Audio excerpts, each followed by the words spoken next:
Hello and welcome to Rajya Sabha TV. I'm Tina Jha with News Tonight, your daily roundup of all that's making news across India and the world. Before we go over to the headlines, Rajya Sabha TV appeals to all its viewers to stay safe from the COVID-19 pandemic.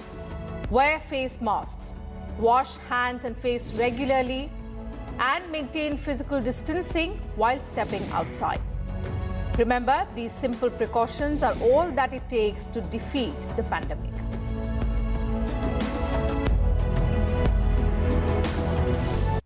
And now let's look at the top stories of the day.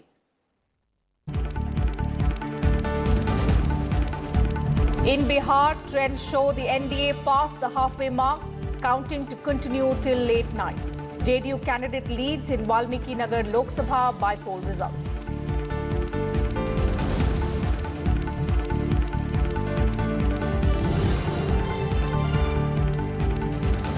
BJP asserts its dominance in the by-elections to 58 assembly seats in 11 states, wins 11 out of the 28 seats in Madhya Pradesh while leading on 8.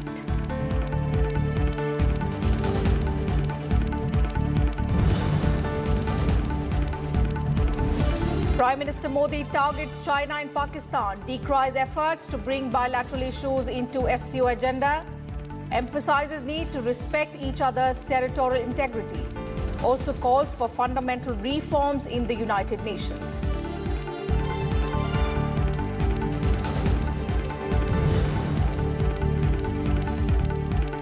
And less than 40,000 COVID-19 cases reported for the second time this month. India now has the highest number of 79 lakh recoveries. Deaths and cases per million population also among the lowest globally.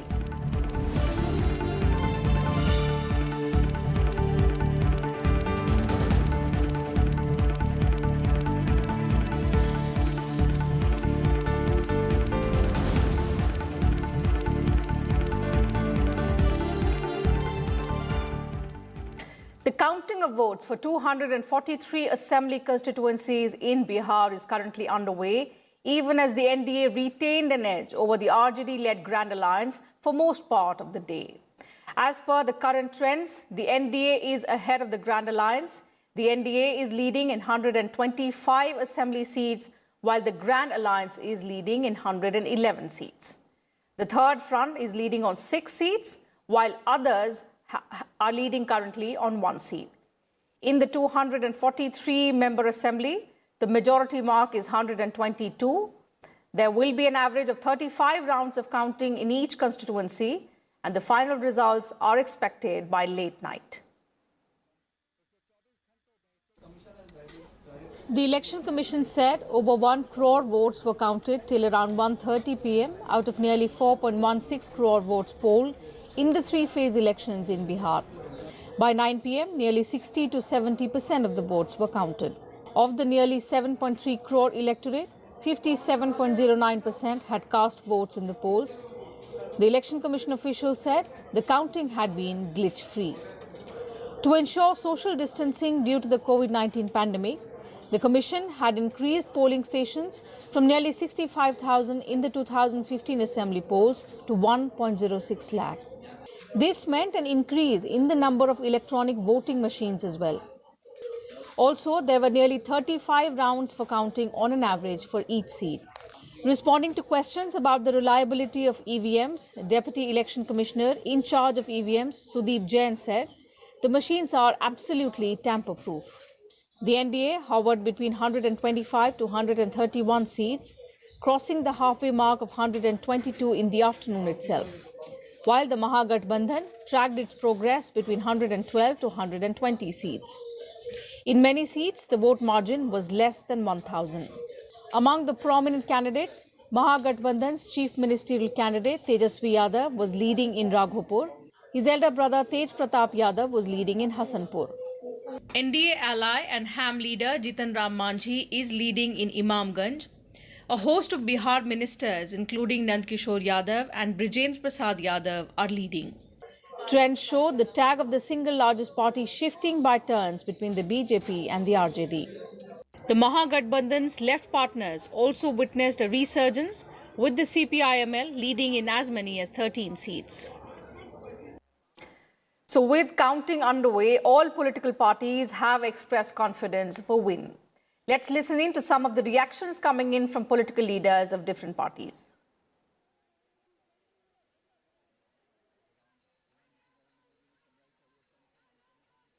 माननीय प्रधानमंत्री श्री नरेंद्र भाई मोदी जी ने विगत 6 वर्षों में जो गरीबों के लिए काम किया है, गरीबों की झोपड़ी में जो उन्होंने राहत पहुंचाने का काम किया है, बिहार में एनडीए के सुशासन ने जो काम किया है, उसके कारण आज हम फिर से एनडीए का नेतृत्व बहुमत में आ रहा है।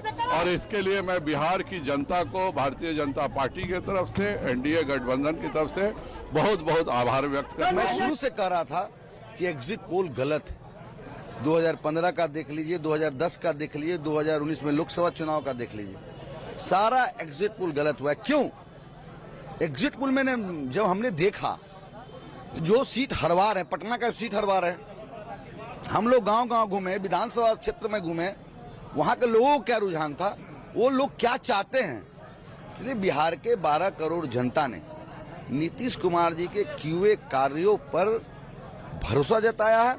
जो जुमलेबाज था उसको बाहर कर दिया। स्थिति बदली हुई नहीं, बदलाव की ओर है, ये बात तो स्पष्ट तौर पे कहूं। आप आंकड़ा देख लीजिए, बराबर बराबर का आ रहा है, सब लो मार्जिन है और हमारा स्ट्राइक रेट सबसे बेहतर जा रहा है। The JDU is leading in the by-election to the Valmiki Nagar Lok Sabha constituency as counting of votes is underway on the parliamentary seat. By-polls for Valmiki Nagar was conducted along with the Bihar Assembly elections. The by-poll to the Valmiki Nagar Lok Sabha constituency was necessitated by the death of JDU sitting MP Baidyanath Mehto. The polling was held on 7th of November when the third phase of voting had taken place for the 3-phase polls in Bihar.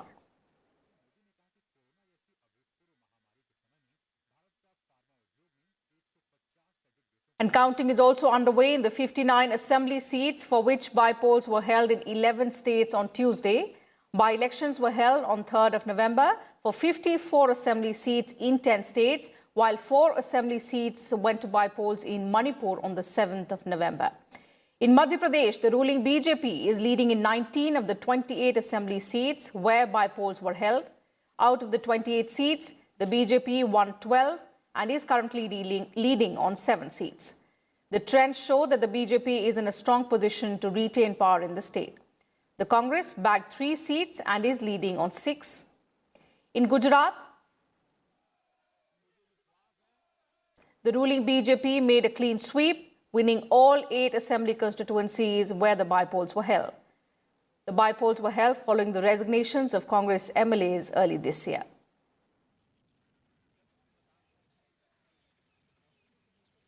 In Uttar Pradesh, the ruling BJP won 6 seats, while the Samajwadi Party took 1 seat. 7 constituencies went to by-polls in the state. While in Manipur, the ruling BJP won 3 out of 4 seats, while an independent candidate emerged victorious on 1 seat. The Election Commission announced by-polls to 5 seats in Manipur. However, the BJP candidate of Singhat Assembly constituency got elected unopposed after the lone independent rival withdrew his nomination. So voting was held on the remaining 4 seats. In Odisha, the Biju Janata Dal is leading in both Tirtol and Balasore Sadar Assembly seats.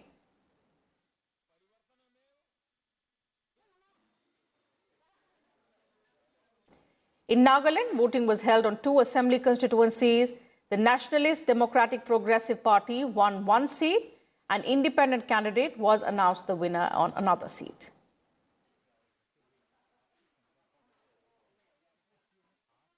In Karnataka, the ruling BJP won by-elections to 2 assembly constituencies.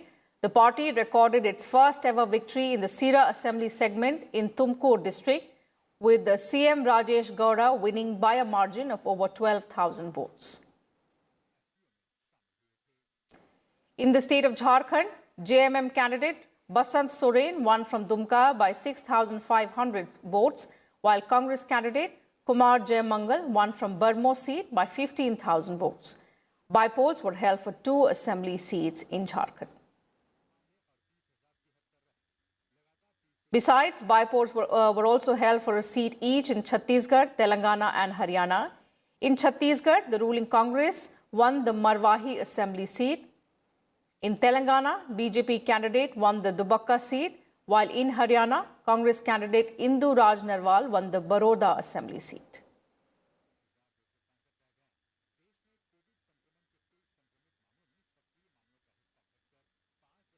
On to some other significant news. In a stern message to China and Pakistan, Prime Minister Narendra Modi on Tuesday said all member nations of the SCO should respect each other's sovereignty and territorial integrity.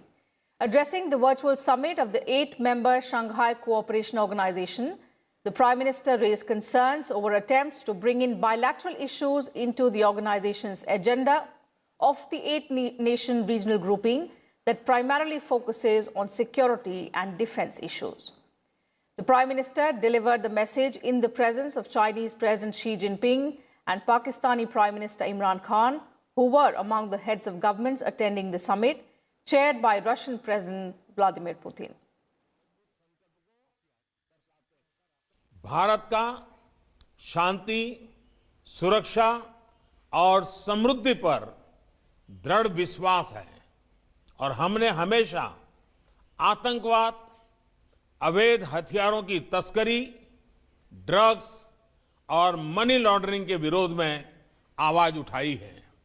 Bharat SCO charter में निर्धारित सिद्धांतों के अनुसार SCO के तहत काम करने की अपनी प्रतिबद्धता में दृढ़ रहा है, परंतु यह दुर्भाग्यपूर्ण है कि एससीओ एजेंडा में बार बार अनावश्यक रूप से द्विपक्षीय मुद्दों को लाने के प्रयास हो रहे हैं, जो एससीओ चार्टर और शंघाई स्पिरिट का उल्लंघन करते हैं। इस तरह के प्रयास एससीओ को परिभाषित करने वाली सर्वसम्मति और सहयोग की भावना के विपरीत है।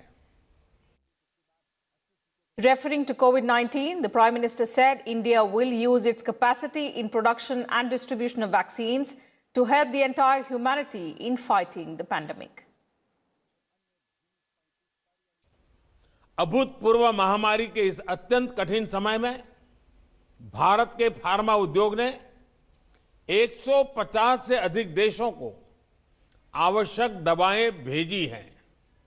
दुनिया के सबसे बड़े वैक्सीन उत्पादक देश के रूप में भारत अपनी वैक्सीन उत्पादन और वितरण क्षमता का उपयोग इस संकट से लड़ने में पूरी मानवता की मदद करने के लिए करेगा। Prime Minister Modi also said that economic multilateralism and national capacity building can help SCO nations to recover from the disruptions caused by the COVID-19 pandemic. Bharat 2021 से यूएन सिक्योरिटी काउंसिल में एक गैर स्थायी सदस्य के रूप में भाग लेगा। हमारा ध्यान वैश्विक शासन विधि में संभावित बदलाव लाने पर केंद्रित होगा। एक रिफॉर्म मल्टीलेटरलिज्म जो आज की वैश्विक वास्तविकताओं को दर्शाए, जो सभी स्टेक होल्डर्स की अपेक्षाओं, समकालीन चुनौतियां और मानव कल्याण जैसे विषयों पर चर्चा करें। इस प्रयास में हमें एससीओ सदस्य राष्ट्रों का पूर्ण समर्थन मिलने की अपेक्षा है।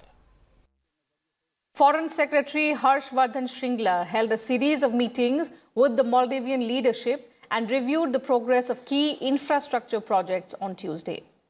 Shringla, who is on a 2-day visit to the island nation, met with ministers of finance, national planning, housing and infrastructure and economic development. The leaders assessed progress in 8 infrastructure projects which are part of the $1.3 billion bilateral package. India is carrying out a wide range of infrastructure projects in Maldives, including Greater Malé Connectivity Project and other projects such as port, roads and reclamation, expansion of airports, building of a new cricket stadium and cancer hospital, and also development of fisheries in the island nation. Shringla also met Maldivian Home Minister and the leader of the opposition Progressive Congress coalition.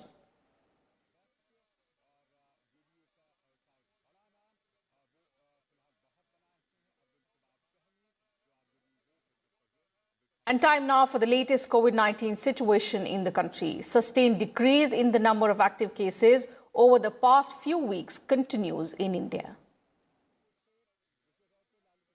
with the country reporting 505,000 active cases on Tuesday, down 4,408 since Monday. The present contribution of active case load to India's total positive cases stands at 5.88%, following a declining curve. India reported 38,073 new cases and 448 deaths on Tuesday morning. Recoveries have crossed 79,59,000, pushing the recovery rate to 92.64%. The total cases have crossed 85.91 lakh, including 1,27,059 deaths. With 5,983 new cases, Delhi once again reported the highest rise in cases in the last 24 hours.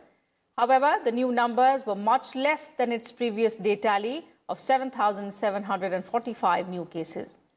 West Bengal, Kerala and Maharashtra reported more than 3,000 cases. 11,18,000 test हर दिन करने के बावजूद जो positivity rate है वो अभी भी घट रहा है और अब वो घटकर 7.18% हो गया है।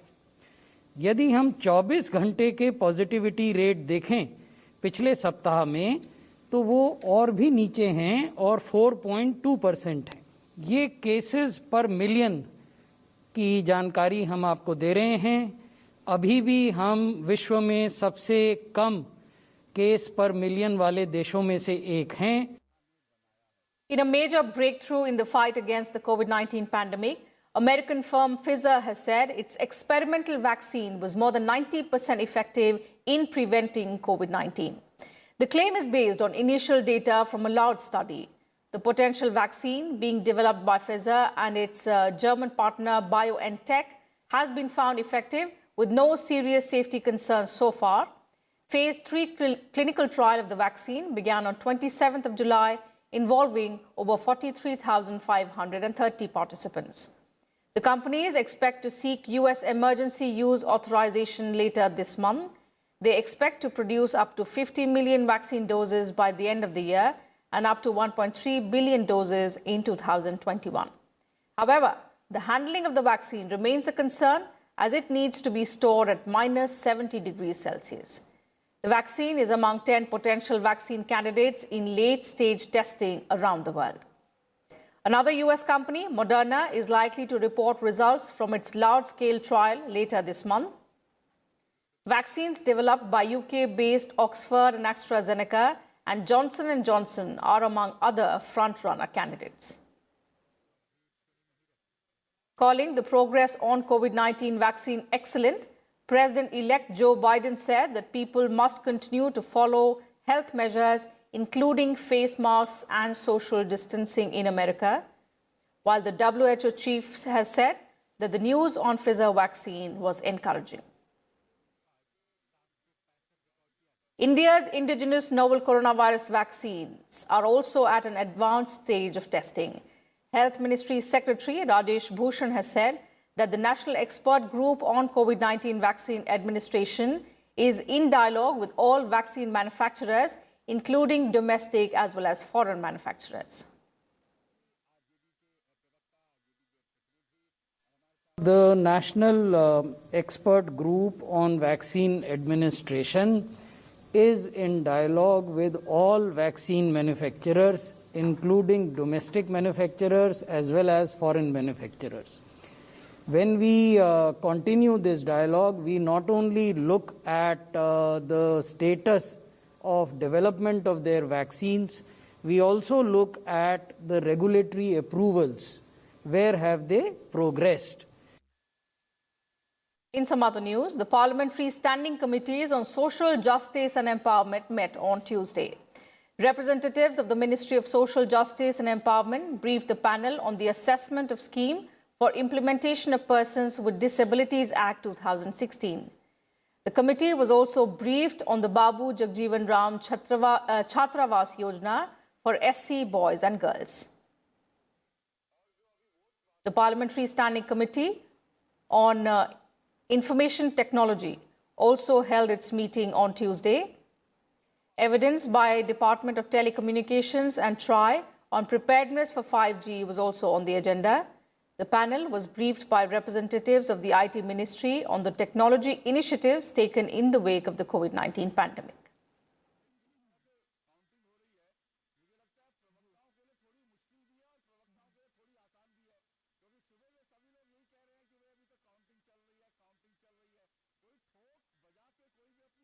Lok Sabha member Dr. Hina Vijay Kumar Gavit is appointed the chairperson of the Empowerment of Women Committee, which was constituted on Monday. The committee's aim to work for the empowerment of women cutting across party affiliations. The Parliament Committee on Women's Empowerment examines the government measures to secure women equality, status and dignity. It also reports on the working of the welfare programs for women. Members from the Rajya Sabha on this committee are Jaya Bachchan, Jharna Das Vaidya, Meesa Bharti, Vandana Chavan, Shanta Chetri, MC Mericom, Mamta Mohanta, Saroj Pandey, Sampatya Uiki and Chhaya Verma.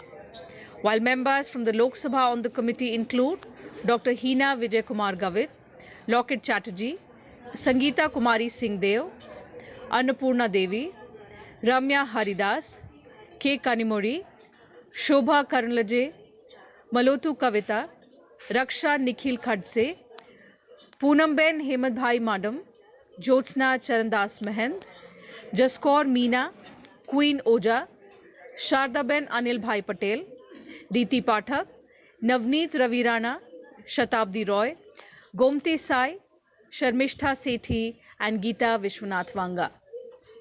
The Committee on Empowerment of Women was constituted in April 1997 during the 11th Lok Sabha, following identical resolutions moved in both houses of Parliament in March 1996. Kriti Mishra's report for Rajya Sabha TV. 10 members from Lok Sabha and 5 from the Rajya Sabha were nominated to the Joint Committee on Salaries and Allowances of Members of Parliament. The Joint Committee was constituted to frame rules under the Salaries and Allowances of Members of Parliament Act 1954. Rajya Sabha Chairman M. Venkaiah Naidu and Lok Sabha Speaker Om Birla nominated members to serve on the Joint Committee of Parliament on the Salaries and Allowances of Members of Parliament. Nominated members from the Rajya Sabha are S.R. Balasubramanian, Dipendra Singh Hooda, Bhuvaneshwar Kalita, Surendra Singh Nagar and Ramnath Thakur.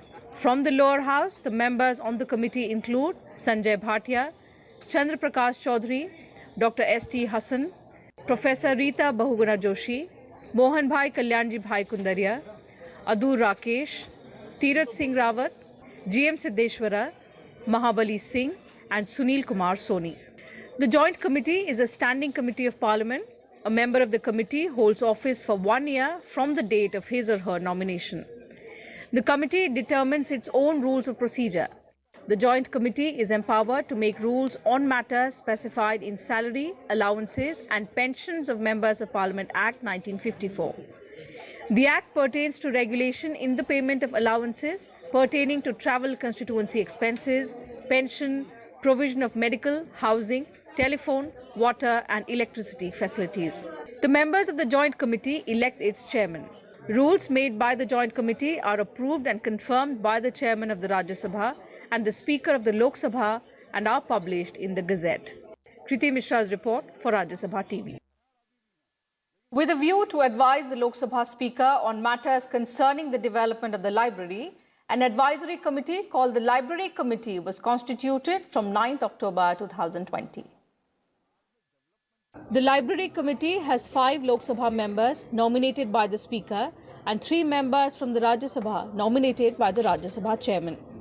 From the Rajya Sabha, the nominated members are Jharna Das Vaidya, Swapan Das Gupta and Dr. Vinay P. Sahasrabuddhe. Members nominated from the Lok Sabha include Nama Nageshwar Rao, Jaswant Singh Suman Bhai Bhabor, Hibi Eden, Hasnain Masoodi, and Asaduddin Owaisi.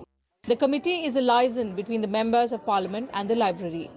It encourages members to make constructive suggestions for the development of the library and its reference service. It advises the Speaker on matters pertaining to the library, example, selection of books, framing of rules and future planning. Kriti Mishra's report for Rajya Sabha TV. The department-related Parliamentary Standing Committee on Education, Women, Children, Youth and Sports has taken up examination of the subject Preparation for Olympic Games 2021. The Standing Committee has invited suggestions on the same. The Parliamentary Panel on Education, Women, Children, Youth and Sports, headed by Rajya Sabha MP Dr. Vinay P. Sahasrabuddhe, intends to look into the following issues. Preparation for Olympic Games 2021, steps taken by the Ministry, and criteria of selecting athletes, sportspersons, trainers under different sports disciplines, especially where the possibility of winning an Olympic medal is higher. The committee will inter alia examine institutional arrangements, financial mechanisms and challenges faced by athletes, coaches, ministry, sports federations in the preparation for Olympic Games 2021. It will also hear concerned or interested stakeholders. The committee is also soliciting views and suggestions from individuals, sportspersons, experts, former recipients of Olympic international medals and other organizations interested in the subject. Memoranda can be sent to the committee till the 20th of November 2020 by email, either in English or Hindi, to Director Rajya Sabha Secretariat. The telephone numbers are 011-2303-5710 and 011-2303-5777. The fax number is 011-2309-3606, while the email ID is rsc_hrd@sansad.nic.in. Those who wish to appear before the committee for oral evidence may mention so in their memoranda. The decision of the committee in this regard will be final. Memoranda submitted to the committee would form part of the records of the committee and treated as confidential. It's World Science Day for Peace and Development today. The day highlights the important role of science in society and the need to engage public in debates on emerging scientific issues. It also underlines the importance and relevance of science in our daily lives. The theme of the day this year is Science for and with Society. On the day, Vice President M. Venkaiah Naidu asked people to use science to further peace and development in the world and make it a better place to live in. Taking to Twitter, the Vice President said that the day reminds people that the ultimate aim of science is to bring happiness and make people's lives better. He added that the ongoing COVID-19 pandemic has highlighted the need for the world scientific community to come together and find solutions to the pressing problems faced by humanity today.